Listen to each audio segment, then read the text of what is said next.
নমস্কার বন্ধুরা, সোনালী কিচেনে আপনাদের সবাইকে স্বাগত জানাই। আশা করি আপনারা খুবই ভালো আছেন।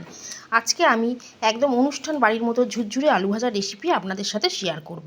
আপনারা প্রথম থেকে শেষ অবধি ভিডিওটা দেখতে থাকুন, আশা করি আপনাদের খুবই ভালো লাগবে। ঝুরি আলু ভাজা বানানোর জন্য আমি 3টে মাঝারি সাইজের আলু নিয়েছি। এবারে একটা গ্রেটার নিয়েছি, গ্রেটার দিয়ে আলুগুলো আগে কুড়িয়ে নেব। গ্রেটারের এই বড় অংশটা দিয়ে করাবো না বন্ধুরা, গ্রেটারের এই ছোট যে অংশটা সেইটা দিয়ে আলুগুলো কুড়িয়ে নেব। আলুগুলো আমি ওপর থেকে নিচের দিকে এইভাবে টানবো, নিচ থেকে ওপরের দিকে তুলবো না, ওপর থেকে নিচের দিকে একইভাবে টানতে থাকবো। আলু আমি 7 থেকে 8 বার জল পাল্টে পাল্টে খুব ভালো করে ধুয়ে নিয়েছি। দেখুন বন্ধুরা, আলুর জল একদম স্বচ্ছ হয়ে গেছে। ঠিক এই রকমভাবে আলুটা ধুতে হবে। এবারে এই জলের মধ্যে আমি দিয়ে দেব বরফের টুকরো। আপনাদের কাছে যদি ফ্রিজে ঠান্ডা জল থাকে, ঠান্ডা জলও দিতে পারেন।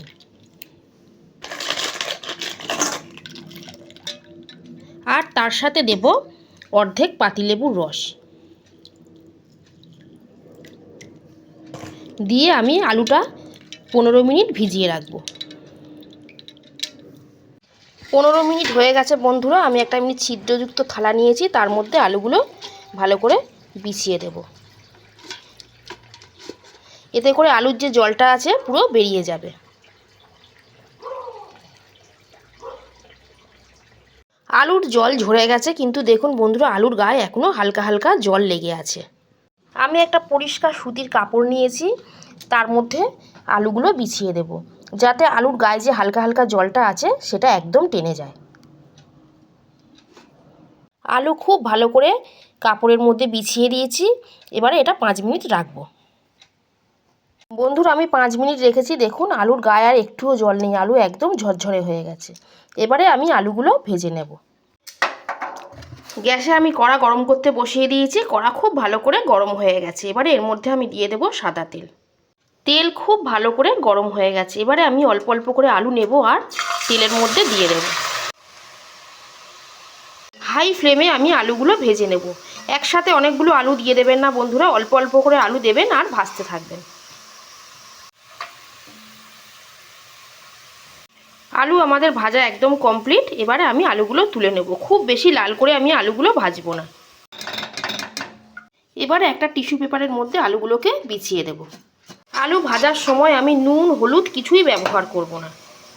গ্যাস একদম হাই ফ্লেমে রেখে আলুগুলো ভাজবেন। এই আলুগুলো আমি খুব ভালো করে ভেজে নিয়েছি, এবারে তুলে নেব। এই আলুগুলো আমার খুব ভালো করে ভাজা হয়ে গেছে। এবার আমি এগুলোও তুলে নেব। সব আলু আমি ভেজে নিয়েছি। এবারে আমি আলু ভাজার তেলের মধ্যেই দিয়ে দেব কিছুটা বাদাম। বাদাম খুব ভালো করে ভেজে নেব। বাদাম লাল করে ভেজে নিয়েছি, এবার বাদামও তুলে নেব। বাদাম ভেজে তুলে নিয়েছি, এবারে আলু ভাজার ওপর দিয়ে দেব। সবশেষে ভেজে নেব 4টে শুকনো লঙ্কা আর দেব কারি পাতা। শুকনো লঙ্কা কারি পাতাও ভাজা হয়ে গেছে, তুলে নেব। এবারে আমি ওপর দিয়ে দেব অল্প একটু নুন, অল্প একটু চাট মশলা। আমি হালকা হাতে খুব ভালো করে এটা মেখে নেব।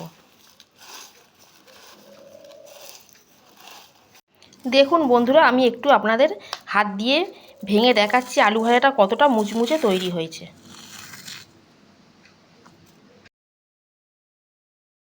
এভাবে আপনারা বেশি করে আলু ভাজা বানিয়ে কাঁচের খালি কন্টেনারে স্টোর করে 1 থেকে 2 মাস অবধি রেখে দিতে পারেন। উনি মন চাইবে বার করে খেতে পারেন। আর বানানো এই ঝুরি আলু ভাজার রেসিপি আপনাদের কেমন লাগলো কমেন্ট করে অবশ্যই জানাবেন। লেগে থাকলে লাইক করবেন, শেয়ার করবেন, চ্যানেলটা সাবস্ক্রাইব করে দেবেন।